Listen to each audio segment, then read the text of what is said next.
গ্রামের মেলা মানে গ্রামের মানুষদের কাছে কিন্তু একটা ইমোশন, একটা বিশাল ভালোবাসা চাই। এখানে তরকারি কাটাকাটি চলছে, পূর্ণিমাতে কালী পুজো, আর এখানে রান্না হবে। আজকে মেলার প্রথম দিন, মানে আজকে রাতে কালী পুজোটা হবে, তারপরে মেলা শুরু হবে। তো এখন শুধু মেলাটা বসছে, আর এদিকে সবাই পুজো দিতেও এসছে কালীতলা। আজকে মেলা জমজমাট।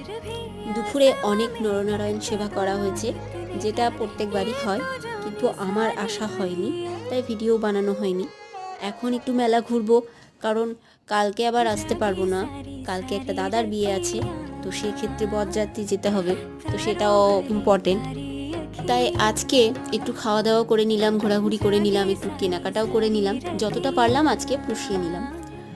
আর ওই যে বললাম মানুষের ভালোবাসা, আজকে হচ্ছে কবি, এখন কীর্তন হবে, বাউল হবে, এখন বেশ 4 দিন আমাদের জমজমাটি ব্যাপার। আবার দেখা হচ্ছে নেক্সট ব্লগে। আজকের মতো টাটা।